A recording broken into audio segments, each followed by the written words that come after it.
Yes. Welcome, come well to another episode, another video, another doorway, another portal, another gateway, entitled "Am I as I am, as you are?" Today, we're just gonna do a overview of the video I did last time prior to this one called "Do You Have a Mind?" And we're gonna touch upon some following and leading aspects as well, because I was gonna originally name this video "Are You a Follower or a Leader?" But this kind of also incorporates the mind aspect as well, and the perception of mind versus the brain. So I just want to do a few more points that I want to touch upon to further validate the importance and relevance of the utilization of mind. Okay. Now in the last video, I had talked about the the purpose and the power and the principle of the number one, um, and the importance of it as well. Um, Once again, this is a person who is of their mind that understands the value and the worth of the quality of one. Not the quantity of something, but the quality of something. And a quality is singular. Quantity is plural, which means an amount, an accumulation. But we're trying to eliminate the accumulation and understand what one is, even before one joins something of an accumulative nature, which is what you call group or things of that nature. But understand what one is, because once somebody understands what one is, they're not going to really seek to be a part of anything because they're truly embracing their quality rather than turning their quality into a quantity because they know that true quantity doesn't really exist without the quality. So quantity doesn't exist without the quality. Another way of looking at it. Okay. Uh, those who are familiar with my channel, once again, thank you to all my subscribers, my subconscious subscribers, my subconscious scribers. What would it say? My subconscious scribers is appreciated. Like I always say, share this light to others who are on this path because this is needed. There is something crossing over, and those that will be in that crossover will be well off. Okay. Without further ado, let me get into it. The first line on the doorway is the power and principle of one. Understand these examples I'm going to make about what one is. One bad fruit spoils the whole basket. One bad link in a chain weakens the whole chain. When one atom splits, an explosion happens, which is what you call the atom bomb, because that means the nucleus of an atom splits. And so a devastating explosion happens at a massive scale. So that's all from just one atom splitting. The atomic nucleus split in half, explosion. Okay, so this is the power of one. One leader within a group of followers creates chaos. One leader or one leading mind in a group of minds who are followers or following with the following creates chaos. When something is too orderly or too organized, the principle of chaos shines its presence into there through somebody, someone, at some time. This is why you have the 42 laws of Ma'at, 42 assessors, whatever you want to call it, whether you're familiar with the term of it. You have to think, why were these things even put in place? Why did people even take something from the 42 laws and make the 10 commandments? Why were these things taken in? What's the reason that I even have to tell you, don't do this or don't do that? We don't do this or we don't do that. Because there was chaos. There was so much order and organization at one point that chaos had to be, because chaos is. Okay? One lit candle in a dark room lights up the room. This is the power of one. So these are just examples of the power of understand your oneness and embrace your oneness. Nobody can embrace your oneness but you being the one. Got the movie called The One, right, with Jet Li. Jet, of course, just means the Jed. Li, or Li, is also chi or energy, or Li, Li also means black. So Jet Li is also Jet Black, which is the title of the movie of The One. So there's different ways how you decode movies and decode titles and decode things. Everything is not face value meant to be taken literally. Okay? Only those who have a mind or who utilize their mind know exactly what I'm talking about. Okay. The next doorway is following a group and or another person can get you caught up in guilty by association. You don't know none of those people personally in that group, nor the person leading those people in that group. So why follow anyone or anything but yourself?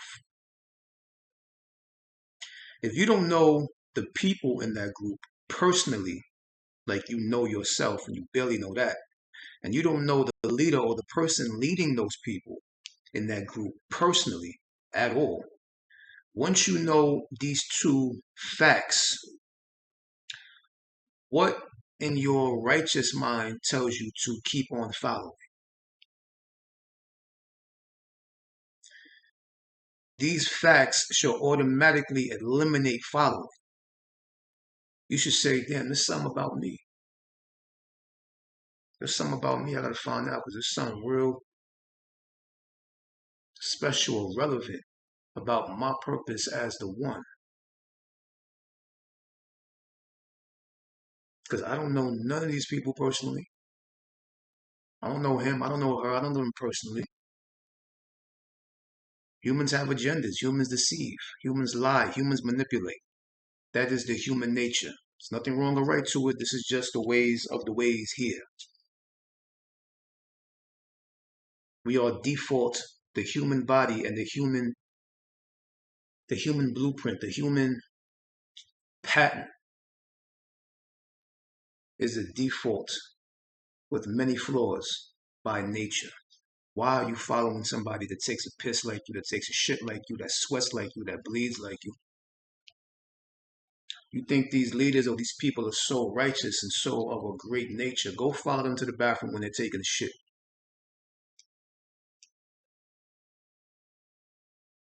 See how righteous you think they are. Flesh does not follow flesh. Flesh follows spirit. Spirit pulls you into the soul. Soul introduces you to source.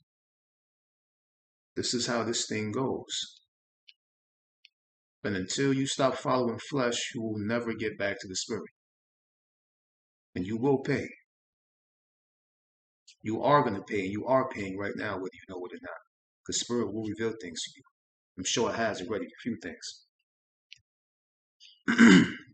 So, like I said, following a group or another person can get you caught up in guilty by association. Right? Isn't that court of law and all that? Even if you didn't do the crime and somebody else did it, if you rolling with them, your ass is going down with them.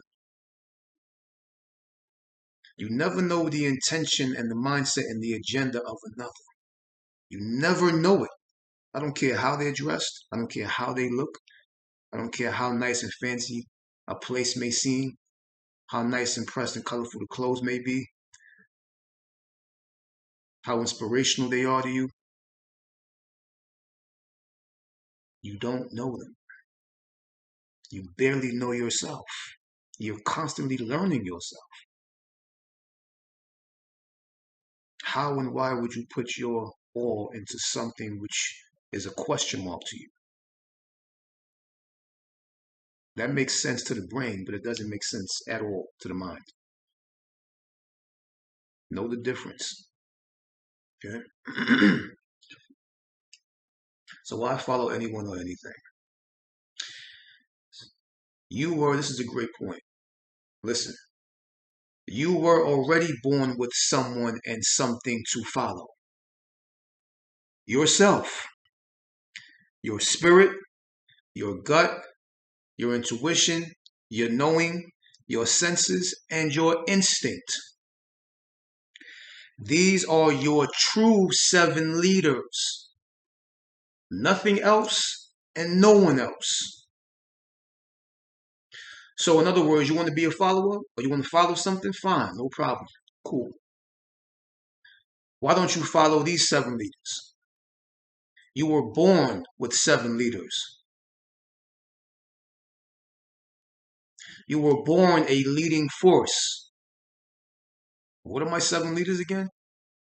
Yourself, your spirit, your gut, your intuition, your knowing, your senses, and your instinct. These are your seven leaders. One more time. Yourself, your spirit, your gut, your intuition, your knowing, your senses, and your instinct. What happened to these seven leaders? So these seven leaders just get ignored?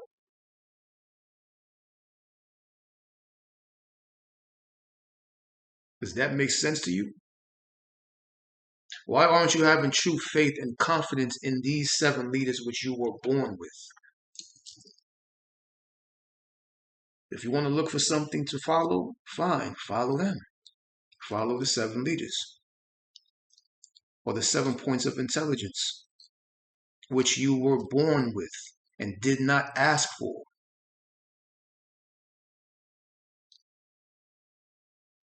These are all aspects of the mind. These seven leaders are all aspects of the mind. You have to be of your mind to fully tap into these seven leaders.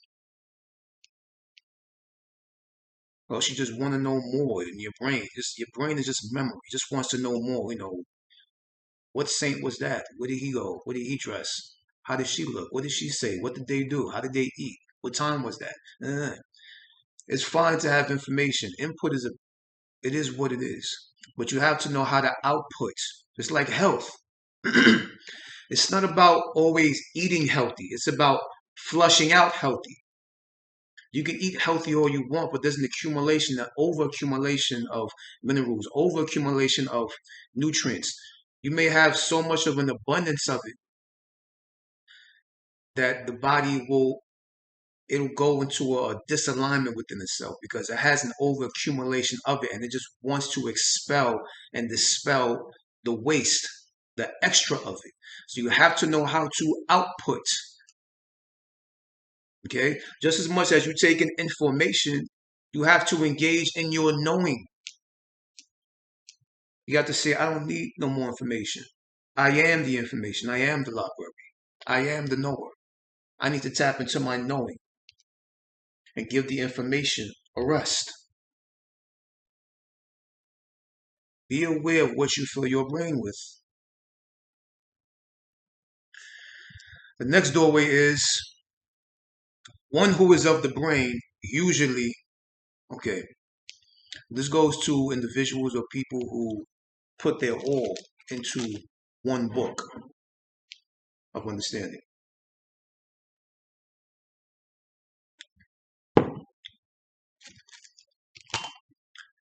And they base their life and their existence on one book. This is what this next doorway and gateway is primarily for these individuals. Okay. One who is of the brain usually parrots and parakeets scriptures and texts back to you when you are holding a momentary conversation with them as their response to your statement or your question. One more time.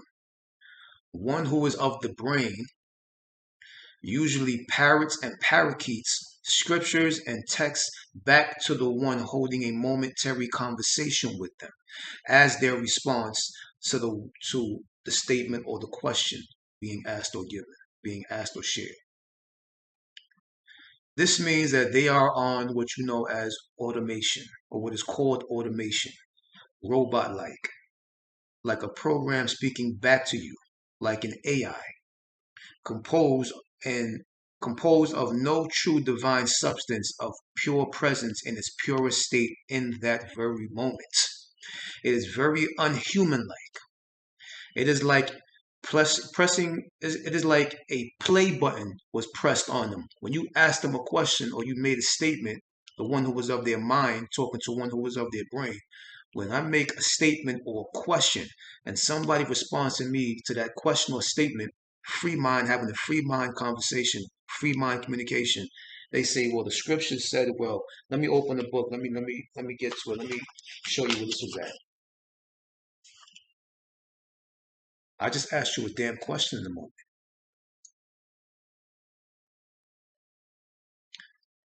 This is a mind on automation,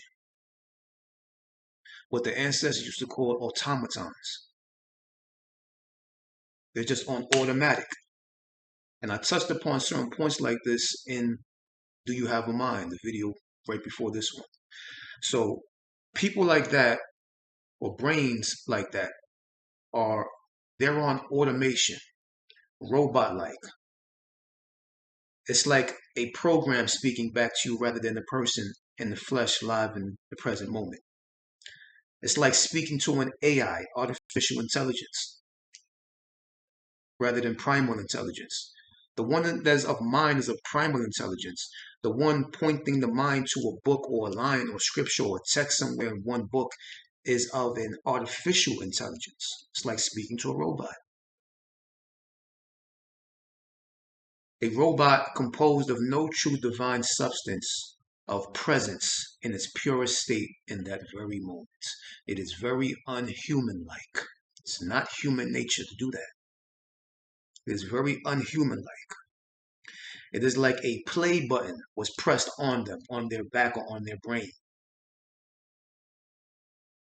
accompanied by an absence of thinking, pondering, or consciousness during those communicative interactions.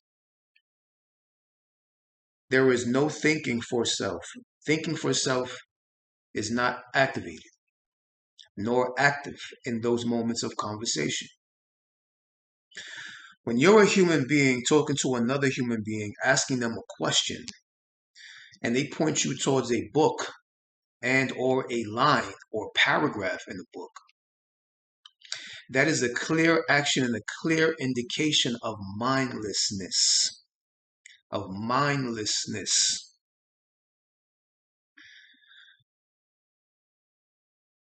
It is what you know as a never mind, because they're never in their mind in those moments of communication. It's a never mind. That's why when they respond to you like that, or they react to you like that, when they react to a mind like that, the mind just says, matter of fact, never mind. That term is a literal term.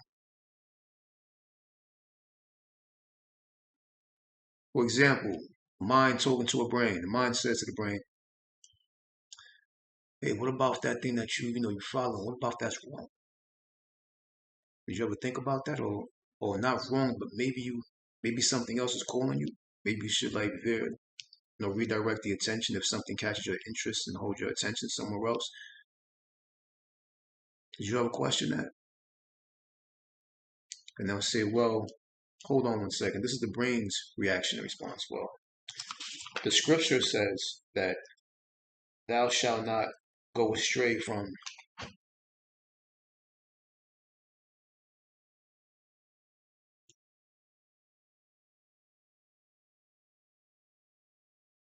matter of fact, how do I look to you on camera doing that?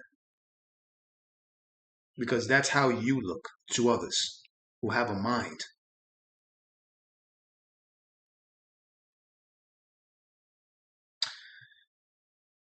One more time.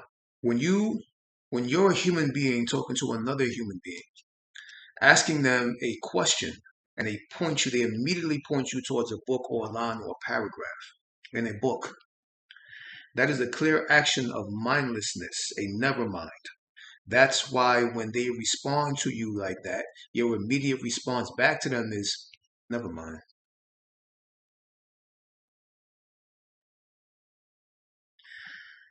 Because for the one who is of their mind, it makes them feel as if they're talking to artificial intelligence, to an AI or robots. It makes them feel like they're talking to a program. It makes them feel like they're talking to a cyborg. It makes them feel like they're talking to a programmed computer chip. And people who are like this do not respond to questions. People who are of the brain like this do not respond to questions. They react to questions and statements. That's why the deeper the question is that you ask, or the deeper the statement that you make, the deeper the statement that you make, or the deeper that the question is that the mind asks the brain, the deeper the question is, the more reactive they get, and at times louder than you, angry and emotional. While you, who is of the mind, on the other hand, remains simply calm within the moment of interaction and communication.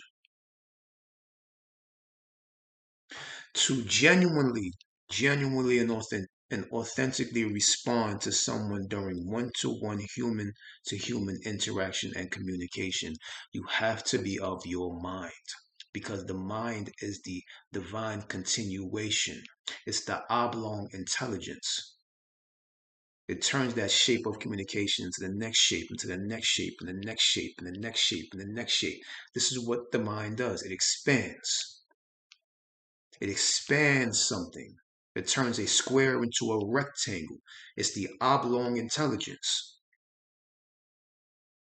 Whereas the brain is only the square. That's why people who are of the brain, they say, man, you square. This was terminology back in like the 60s and 70s, even the 50s, late 50s, 60s, 70s. You were square. That means you're just stuck in a shape. And all shapes die here. So you were in a death mind state, being in the brain, being of the program, being a cyborg, being a cycle, a program computer chip. You don't know how to respond. You don't know how to communicate. In order to learn how to communicate, you have to give way and embrace and acknowledge the intelligence and the presence and the existence of mind. Okay. Next doorway is, for one who is of the brain, instead of them cultivating and invoking the existence of their mind and mind's divine purpose, they replace their mind with a book. So, in other words, they go from brain to book instead of going from brain to mind. See the difference? And I know for a fact that y'all can relate exactly what I'm talking about. Those who are of the mind, you see how people of the brain function. It's your family member, it's your friend, it could be whoever, your little brother, your little sister, mostly and closely family. If you know somebody who is of the brain, or who is of a religious nature, or is of a following, or likes to be in groups and crowds of one person or a few people screaming and yelling some shit on stage and controlling the masses with one way of thinking, and these people follow them, it's usually family members of that nature, point them towards this damn video. Send this to them. Because this shit is getting insane a little bit. I mean, not a little bit, but it's been this way for a little while. And it's hitting people who are more of a soul nature, not even saying a spiritual nature. I could say spiritual, but a solar nature, an individual of the mind. We are getting bombarded and approached more and more with these individuals who function only in their brain. And there's a reason, there's a purpose for that. I'll go deeper more into that with the one-on-one Zoom sessions. I told you my email's in the bottom if you want to hold one-on-one Zoom sessions. um, that can be held. We can discuss that. But yeah, that can go different directions, that conversation. I'm not going to go too far and too anal with that. But understand where I'm going and follow me. If you have a mind, you can follow me. If you have a brain, you have already judged this. You have already judged me. You already said I'm right or I'm wrong or I'm evil or I'm pure. You already said I'm not listening to this anymore. What is he talking about? See the anger and the emotion and the reaction. Where's your response? Our ancestors, our antiquitous genetic bloodline, they used to say, a day that you don't learn something is a day that you have not lived.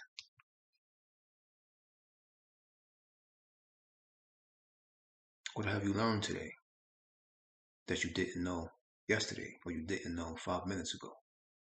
This is the expansion of the mind. This is the food for the mind. Not food for thought, but food for mind. There is no food for thought. Thought is the garbage disposal.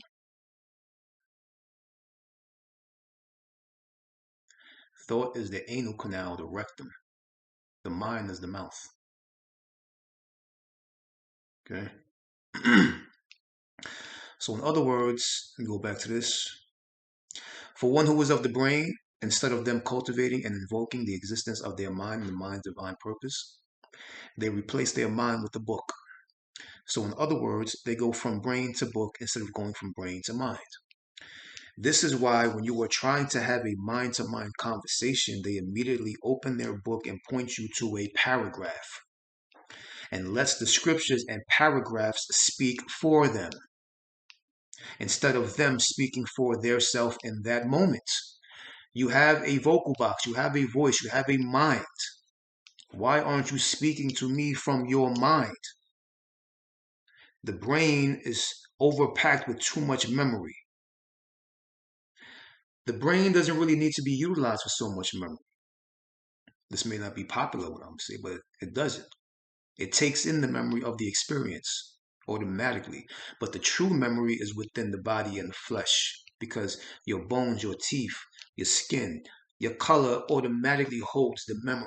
Your body, your flesh automatically holds the memory from the ones prior to you. It follows the genetic intelligence follows itself into the next one, to the next one, to the next one, and to the next one. It carries on the memory.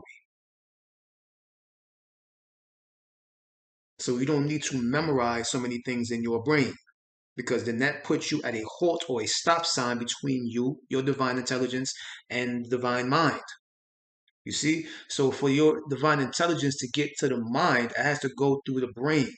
But when the brain is overcrowded with too much memory from what he wore, what she wore, what they did, what time cycle, what they eat, what festivals, you stop your divine intelligence from getting to the mind.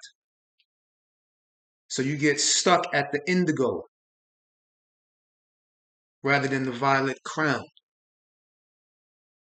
chakra. From the heart to the crown to the heart. They're kind of the same thing in a way, but you're blocking it with the indigo, with the brain. You're not clearing out your indigo.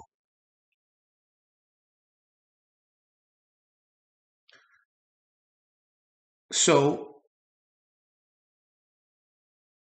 this is why when you were trying to have a mind-to-mind conversation with an individual, they immediately point you to a book and a point made in the paragraph somewhere in the book.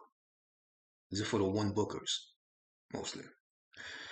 And lets the scriptures and paragraphs speak for them instead of them and their voice and their willpower and their knowledge and gnosis and mind speak for their self in that moment. So, in other words, it's like talking to a talking book. Think about that 1 second.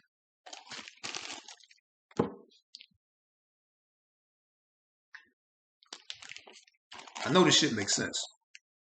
You can't tell me what I'm saying or what the spirit is conveying through me and what the soul is conveying through me to you is not making sense. Even if you are the brain, all my minders, I know y'all know. But even if you are the brain, how can what I'm saying to you not make sense? But you know what is possible because this is the death of common sense. So I'm not even going to put that weight on you like that to that degree. But this is all about knowing. Unlock your brain and tap into your mind. There is a major and mega shift going on. There's a whole invisible confederation of a divine crossover happening. I'm not here to tarnish or bash or embarrass or belittle anyone. We are learning together. I'm still learning as well. Learning never stops. You can remember all day. Remembering and memory is also not the same thing as well when you get down to it. So why are you trying to remember one book for so damn much? The memory is already within you. And you have to think, whatever book that you have, a person wrote that, right? The book didn't appear out of thin air. So it came from a person. So why aren't you writing your own book? Why aren't you creating your own truth? That was their truth. It was passed down. Where's your truth to pass down?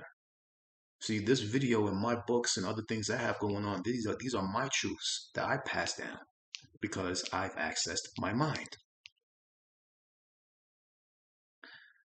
If you're not accessing your mind, you're just regurgitating and parroting and parakeeting some shit already written down. That was for that time. Everything is created for its time. That book or any book, whatever book of a following was created for that time, for whatever that time's purpose was during that specific zeitgeist of reality. Realities shift. Where is your truth?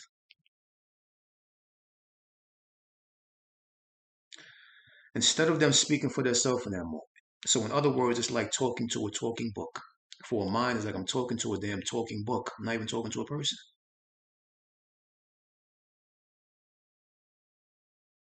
Where is the individual's mind? Show me your mind. Talk to me with your mind. Access your mind. Tell your mind to speak. I don't want to hear your brain speak.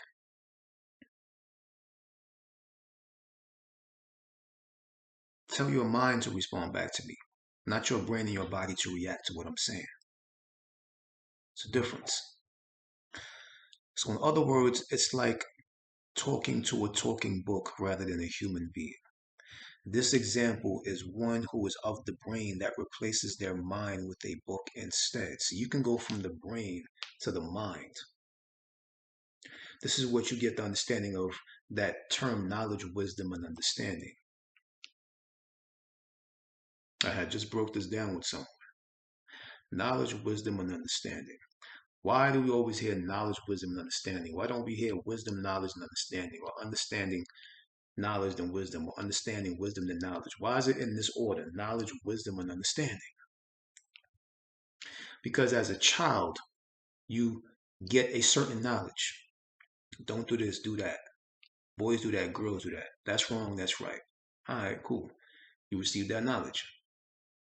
Next is wisdom, which means that you now become wise to the knowledge that you received.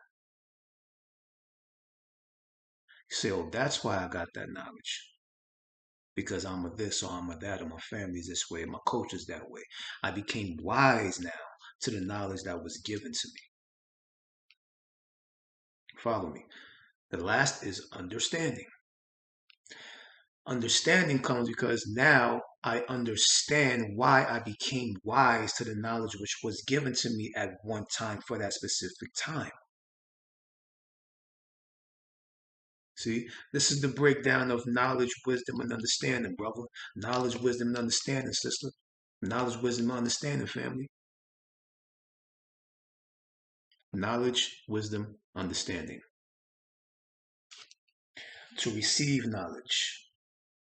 To become wise to the knowledge that you were given.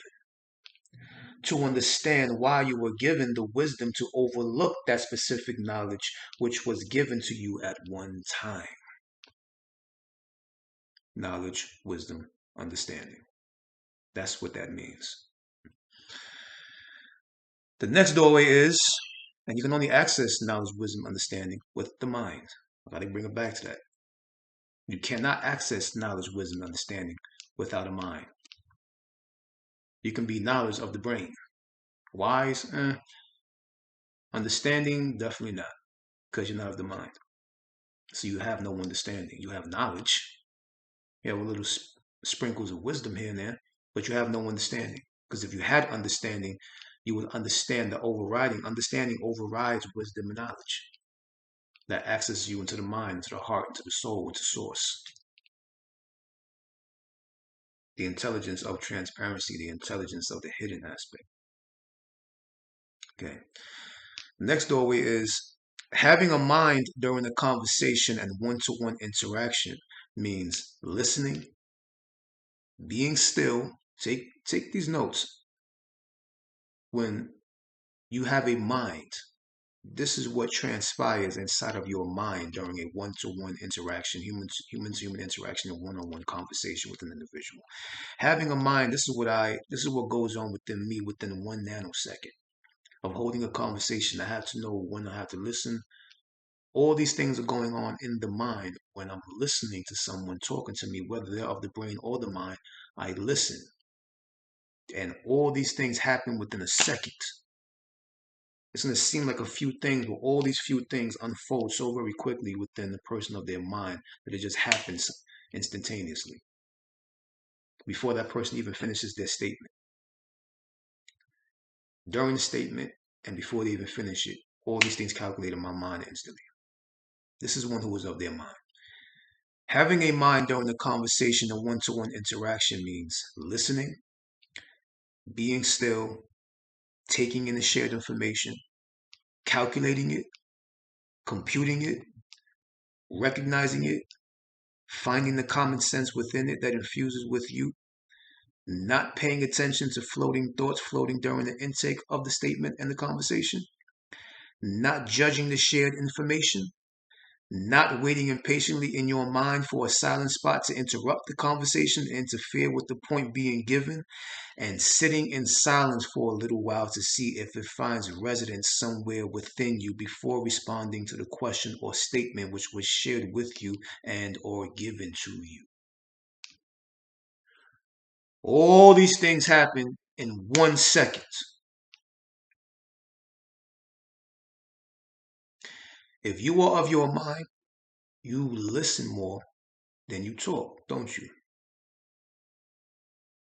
If you are of your brain, you talk more than you listen. These are other ways to decipher what kind of vibration you're on in a moment's notice. If you listen more than you talk, then you are a being which is of their mind. If you talk more than you listen during interaction, then you are a being which is of your brain. You are a doer. You can't even say a being, because being is of the mind. Mind is of the being. The doer is of the brain. The brain is a doer. These are more differences. I have a book, a very, very, very, very, very powerful book coming out very, very soon, based upon the points I touch upon on this podcast. On this, I even say podcast, on my show. This video cast, on these videos, on my show. So all these things happen, and sitting with it in silence for a little while to see if it finds residence somewhere within you before responding to the question or statement which was shared with you and or given to you. All of this is needed in that very moment. This is why one who is truly of their mind is more quiet and in silence naturally, more than they talk, because they have to factor in all these principles and all these silent and invisible adjustments and readjustments and principles within their mind in that same exact moment of the conversation being held. And doesn't really feel a need or want to talk back most of the time. because they found out silence is a better way of communicative clarity. Because that's the spiritual transaction. And when they do that, when the mind incorporates a spiritual transaction during the conversation and communication being taken place, they are actually bringing spiritual quality within human modality. Understand that. Got to hear it again. We'll wind that part back one more time. I'll just say, you're incorporating a spiritual experience within a human experience. Right there in that moment on the spot. When you listen more than you talk. And you're listening more because you want to be in silence. It's not just about the ones with the mind who is listening. They're listening more. They're listening because when they're listening, silence is present. And they know that they have to factor in silence because they have to take in and rearrange and reorganize and place these certain things which were given to them, whether in the question form or statement form, within their being to see if what was being given to them or shared with them finds some kind of residence within them, primarily within their hearts.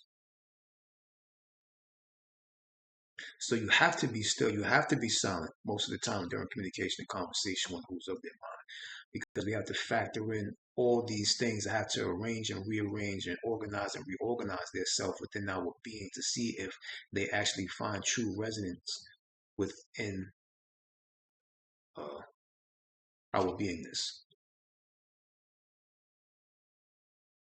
So that's one who is naturally of their mind. They don't talk a lot during the communication. They'll look at you, they'll analyze and observe the situation in the moment, and they may respond with the most shortest responses. It can be 1 word to 5 words or 3 words. Because they're trying to not cut the conversation short, but they're trying to get back to their silence and their stillness to see what was being shared with them finds resonance within them. I've shared this with certain women at certain times that come to ask questions about the books that they bought from me, or ask questions about certain things.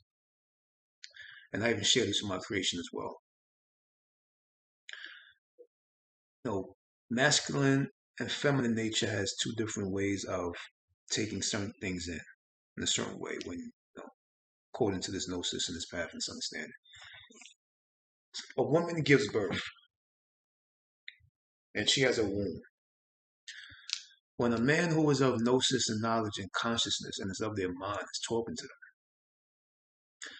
just like they take in the ejaculation and the sperm and the spermatozoa of a man to develop a child during the trimesters in the 9-month cycle, it's wise to take him in as well verbally for at least not 9 months, 9 seconds, 9 moments, 9 minutes, not moments, 9 minutes.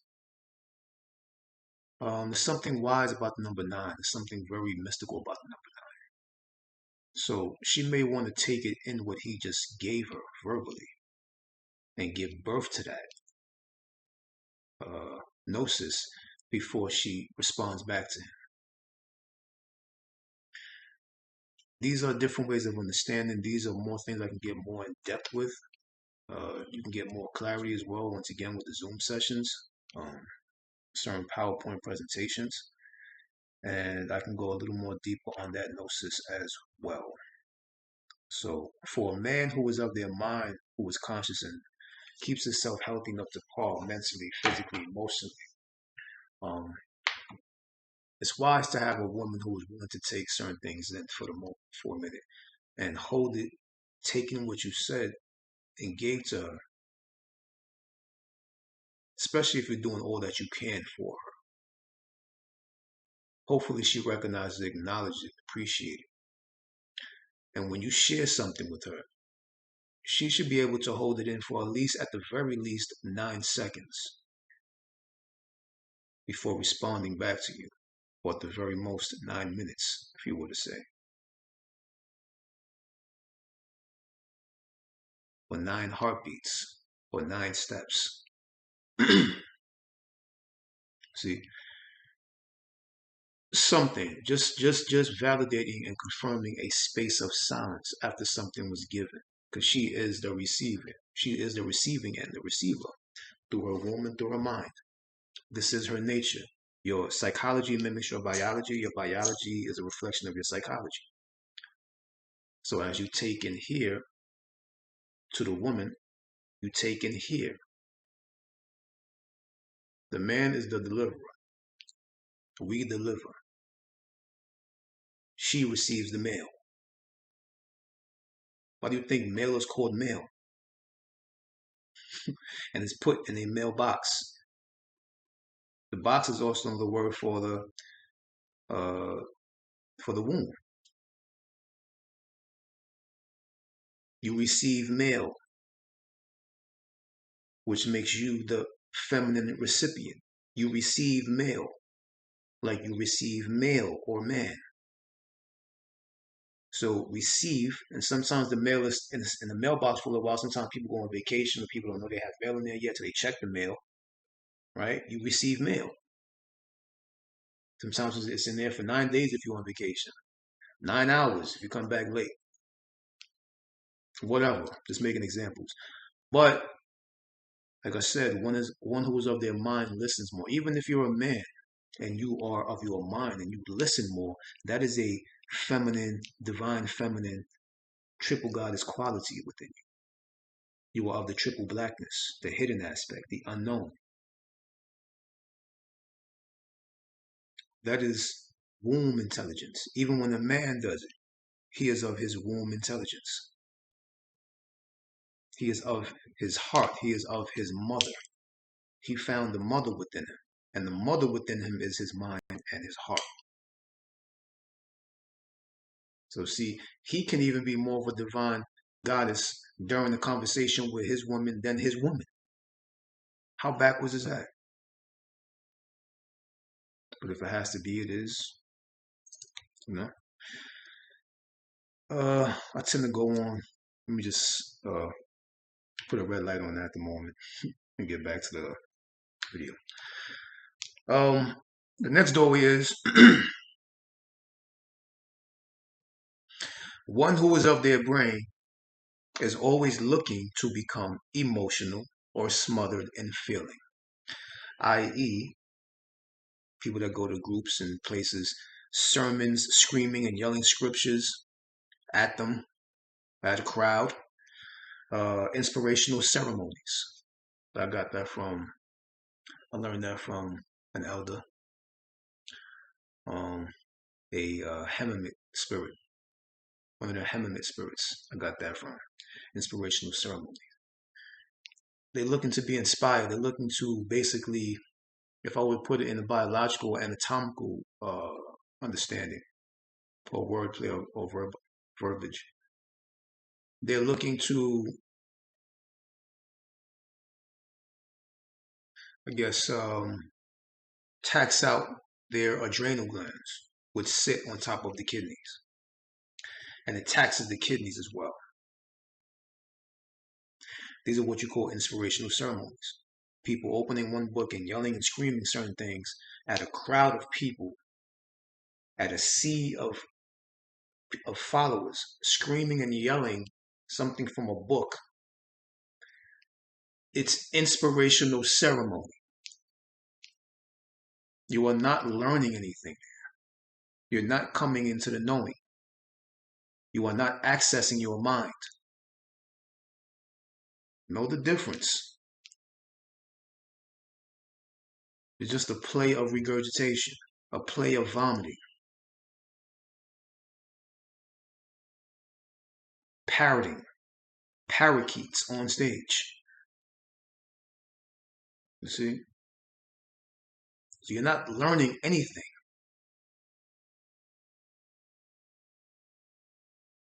What's wrong, what's right. Didn't you learn that when you was a child?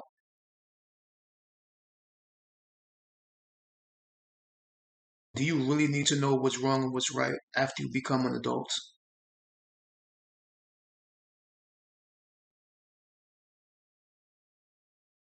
or what should be done, what shouldn't be done. If you do this, this may happen, or this may transpire or unfold. If you do that, action, reaction. How much do you need to know what's wrong and what's right and what you should do and what you shouldn't do? You should already know that already. That's childhood, growth and development. It's not adulthood. How many times must you be told this? How many days during the week? How many hours during the day?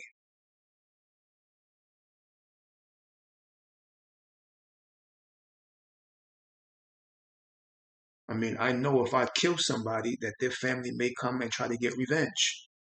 That's not something I need to keep opening a book and learning and reading the same thing over and over and over and over and over again. You're just getting fixated in the brain. One who is of their brain is always looking to become emotional or smarter than feeling, i.e., people that need sermons, screaming and yelling scriptures in their face, and inspirational ceremonies taking place in these elaborate uh, architectural structures that get the brain caught up in glamour. Always looking to be either happy or mad. They can never just be in the bliss of the nothingness. This is why when things are going smooth and neutral in their life with their mate in their relationship, they begin to seek and search to look for something to make them feel or think or feel and think something other than. Like looking through your private things, violating space, looking through your papers, your laptop, your phone. They can never just be in the bliss of nothingness. That's for them, for people of the brain, it's like extremely awkward. Like, no, I need to be mad or I need to be happy. I need to seek, I need to search because something is not, I need input, I need stimulation. And I told you, when you are seeking constant stimulation for individuals who are of the brain, I'm talking to people of the mind as well, to notice who are of the brain around you. When you're seeking for constant stimulation, stimulation, stimulation, stimulation, I need to be mad, I need to be angry, I need to see, I need to find out, I need to look, I need to look at things that are not looking at me, I need to search and read and find and seek. And when you're constantly looking for stimulation, then you are caught in a simulation. See, you become an illusional, transitory spook. Once again, from the elder of the Hemingway spirits. I can't take credit for that. Got that from the elders. But I understood it and made it my own. Understanding. Understanding. I understood what the elders passed down to me, what they shared with me,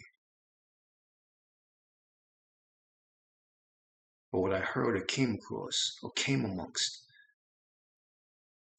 for a spiritual reason,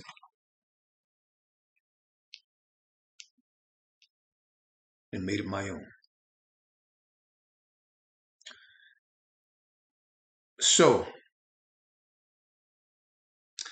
they can never just be in the bliss of beautiful nothingness.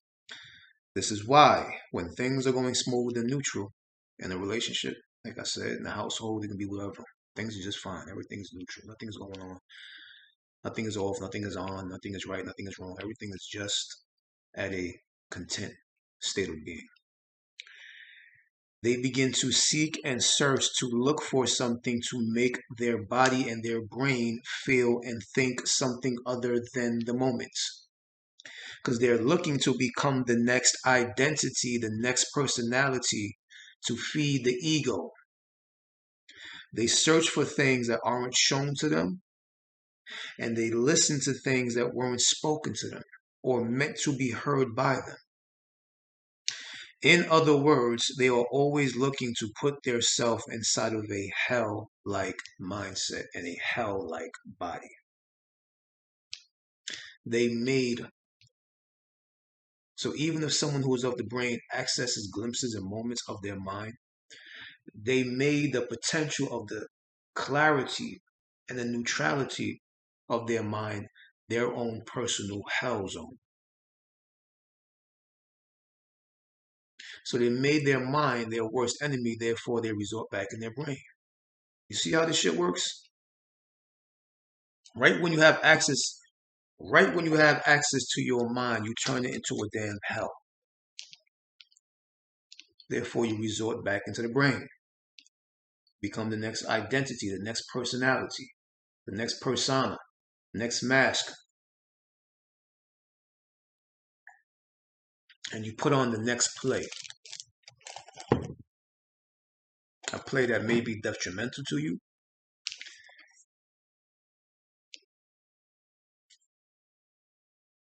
or otherwise. Next doorway is some people who don't like what's in their memory run to the aid of their brain. That is extremely oxymoronic. That is an oxymoron because memory resides in the brain. The brain is composed of memory. But understand, some people who don't like what's in their memory run to the aid of their brain, which is oxymoronic because the brain and memory reside in the same container. They mistaken the brain as a scapegoat for their memory. And realistically, that's just a dog escaping a cage to enter into another cage. They mistaken their brain for their mind. That's the catch. Therefore, they still receive no true freedom in their being because brain memory and thoughts are all the same thing in the same place.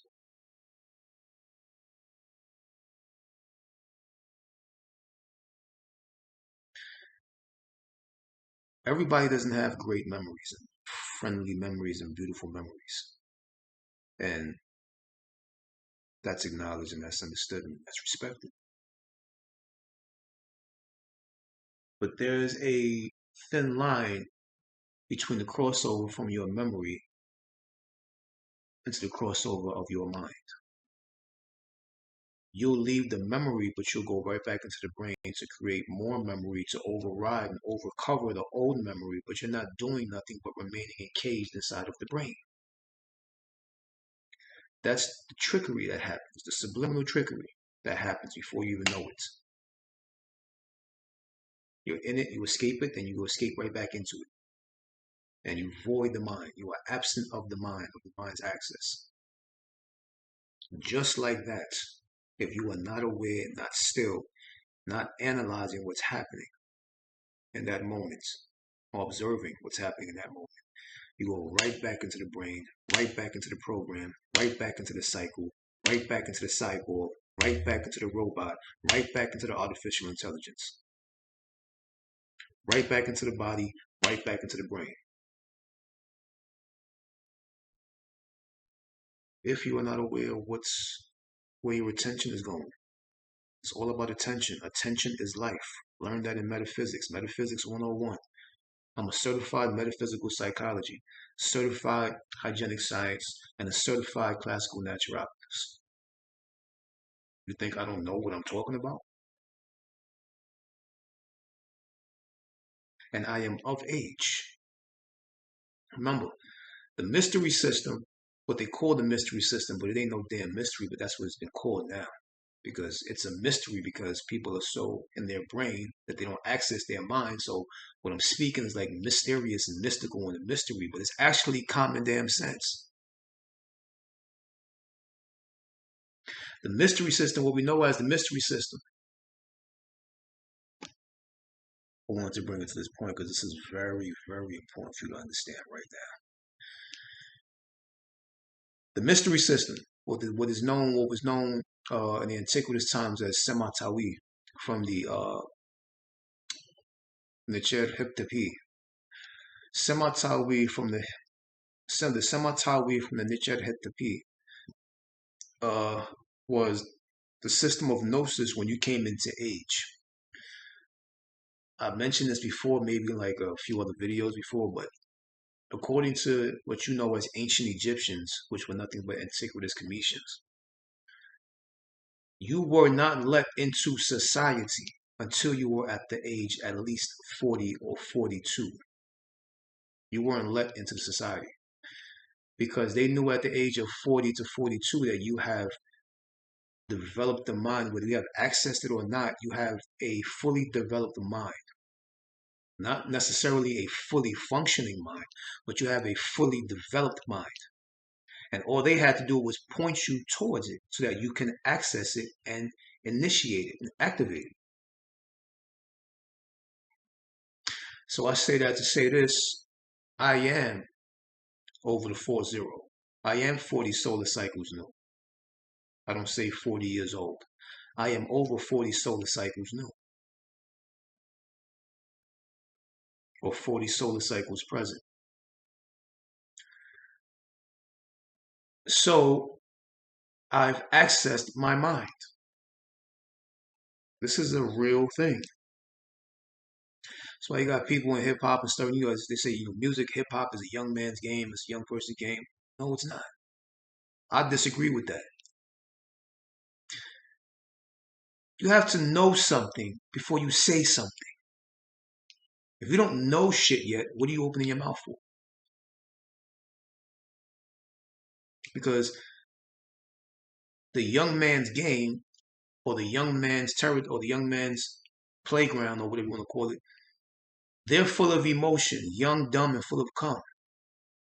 That's why most of the young rappers' songs are about sex, drugs, violence, pissed off, mad, and angry at their parents for not being there, for this happened to them, for their girlfriend breaking up with them, for their boyfriend breaking up with them.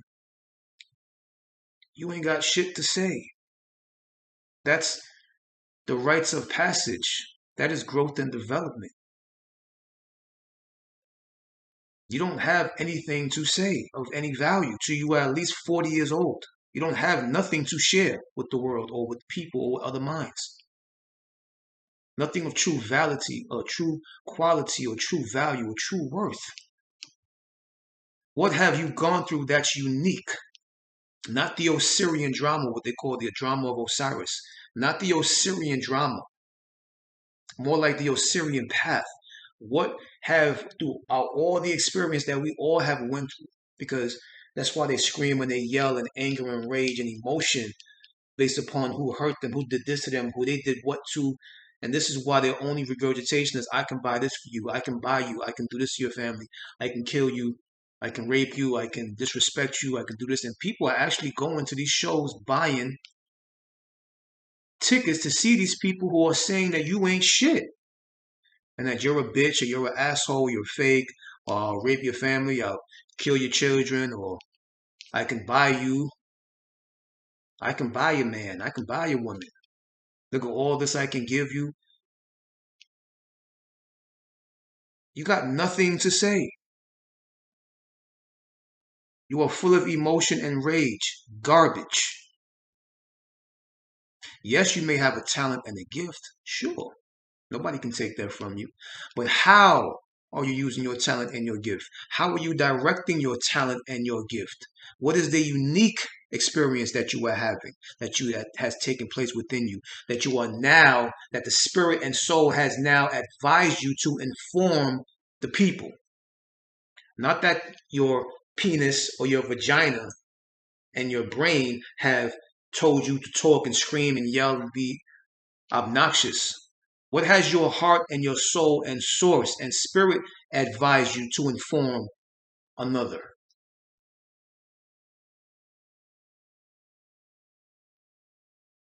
So, and I'm going to validate exactly what I'm talking about based upon just a short understanding of biology and anatomy, in case you didn't know. The brain doesn't fully develop until the ages of 26 to 29 years young. Let me just, I'm not going to speak in my language at the moment. Let's just keep it on how you talk or what is known during communication of words. The brain doesn't fully develop until the ages of 26 to 29. The last part that develops is the prefrontal cortex, the part responsible for consciousness. I just shared this with someone. Until you become conscious, what have you got to say? What is of any value to share to another? The last part of the brain is the prefrontal cortex, the part responsible for consciousness, which is a part of the hippocampus. The frontal lobe, the prefrontal cortex, the hippocampus. That's the last part to develop, and it doesn't develop until at least 26 or 29. But if you are in more turmoil at a younger age, it may not develop to about 34 or 35. You see where I'm going with this? Which means that's how true it is. You don't become conscious until you're at least 30 or 35, 34. Let's give it the benefit of the doubt, 33. Isn't that the story of Jesus, something like that, where you give him 13, all of a sudden all these years disappear, and then all of a sudden he's 33. Why do you think 33? Why do you think there's 30, almost 33 or 34, I forgot, 32, 34, 33 vertebrae on the spine? 33. You don't become conscious until you're 33 years old at least, especially with all the shit that's going on now. Now, how many people involve their brain into other things that doesn't need their attention? What kind of monster and creature and beast are you becoming? Do you know? Do you don't know?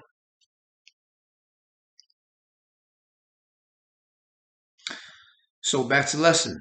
The brain doesn't fully develop until the ages of 26 to 29. And the last part of the brain that develops is the prefrontal cortex, the part responsible for consciousness.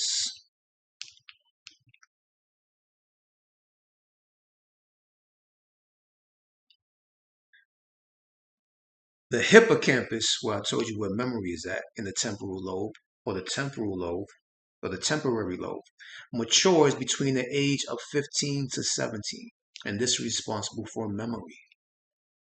So the hippocampus, where memory is at, within the temporal lobe or the temporary lobe, which I call the temporary lobe, the lobe which is temporary, that's what they call the temporal lobe, matures between the age of 15 to 17. But you gotta understand, when I'm saying 26 to 29, 15 to 17, I'm talking about a normal development of a normal, not normal, but of a human being that doesn't have so many distractions, interferences, and interruptions within their emotional field, their psychology, their mind, their psyche. Things are going on. But now, these numbers 15 to 17 may very well be 17 to 19. The numbers from 26 to 29 years may very well be from 28 to 32 or 33. Dealing with the trauma that we are dealing with at a very young age. The heart is not developing, the mind is not opening or activated. The soul becomes void, therefore the spirit becomes absent. Okay? So the hippocampus, where memory is at, doesn't mature until he's 15 to 17. And it doesn't mature. It doesn't mean that it's fully great and ready to work now. It doesn't mature until 15 to 17. Let's just say 17 years. So that's when it matures. So basically what I'm saying, from 17 and on is when the memory starts to really start to function and operate how it should within the hippocampus of the brain, to substantiate the development or the accumulation of memory in a according manner, a cosmically according manner. So what we know, the brain doesn't fully develop until 26 to 29 years old. The hippocampus, which is the memory, doesn't fully develop until the age of 15 to 17. The spinal column, or the 33 vertebrae, that's right, the 33 vertebrae, you don't become conscious till at least 33 years old. The 33rd vertebrae, or the 33 vertebrae in the spinal column doesn't fully develop until the ages of 17 and 19. So you can kick rhymes and raps all day, but if you're 25, I'm going to say you just started standing upright correctly 5 years ago, family. And your memory just matured 3 years ago or 7 years ago. So you can be 25 or 23 kicking your raps, but you just was able to fully stand up correctly 5 years ago. And your memory just, or the station of your memory fully matured 2 years prior to that, which is 7 years ago. What have you got to share with me? with ignorance, emotion,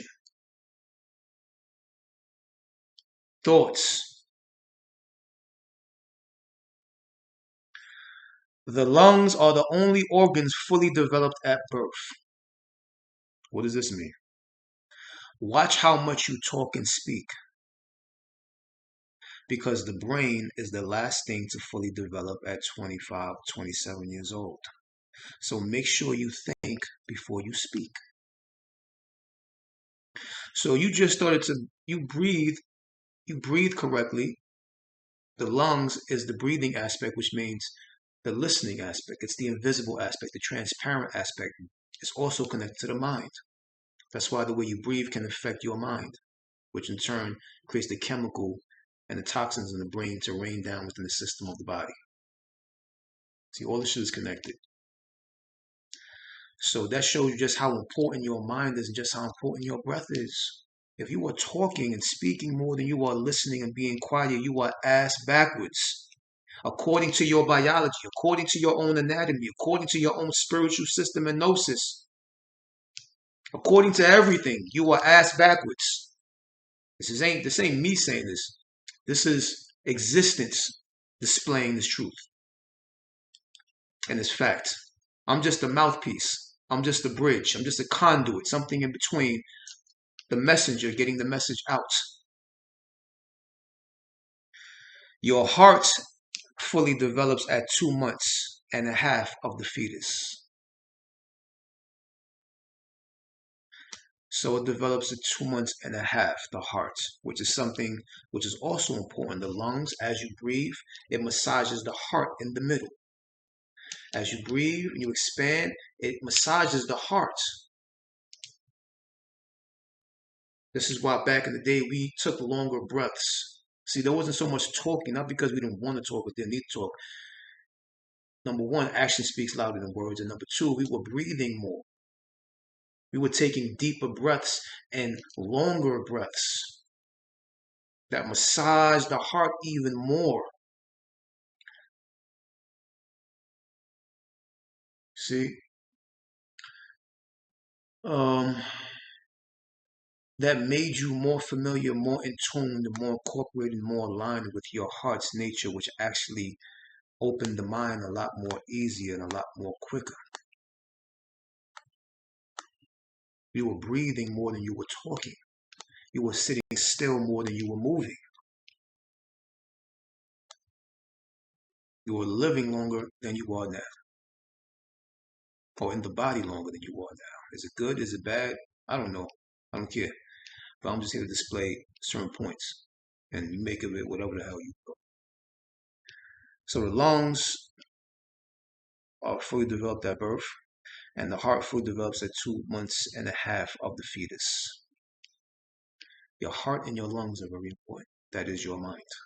Once again, not your brain, your mind. The eye, rappers or people, I've seen the works, I've seen this, I've seen this, I've seen that, I've seen that. You see whatever you want to see, but have a knowledge and understanding of your anatomy and your biology.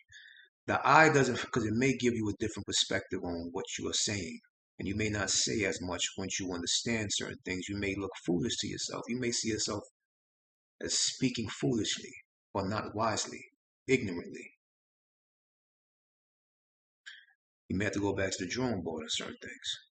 The eye doesn't fully develop. The eye doesn't fully develop until the age of 20 years old. Their 20/20 vision doesn't develop until at least 3 years old. But the depth of their perception doesn't develop until at least 6 years old. So if you're 20 years old and you rap and doing your thing, just 14 years ago was when you just started to perceive depth within your perception.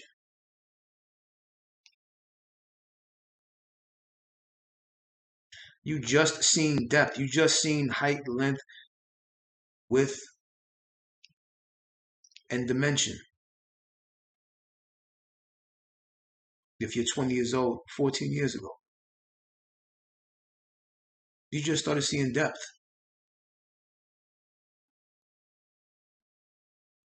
I mean, all these things are very valid to understand.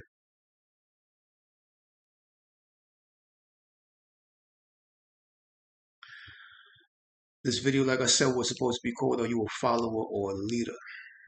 But I'm going to leave that for the next video, and the next video might be a live session with people I can want to engage with my subconscious subscribers. I would like to engage with y'all a little more often. Kind of here and there, maybe I might want to make that a live session. Are you a leader or a follower? Because I have points I'm gonna touch upon as well. Certain doorways and gateways I'm open on that topic of gnosis, and I'm gonna give it some thought and consideration, some mind and consideration. If you have any feedback on this as well, I guess you could leave a 1 in the comment or a 0, not a 1. Leave a 0 in the comment if you think I should hold a live session next time to engage with y'all. Y'all can engage with me, one-to-one interaction, mind to mind, if possible. And I guess we'll take it from here. Inward and onward to you and yours. I think that's pretty much it at the moment. Yeah, because I'm gonna leave the rest for the leader and the follower thing. That's a real powerful next video. It's kind of connected to this as well, dealing with the mind. One aspect, are you a leader or are you a follower? These are ways to decipher, see who and what you are within these moments of interaction. Am I as I am, most importantly, as you are. See you guys next time. Until then, keep doing vision. 1, 0.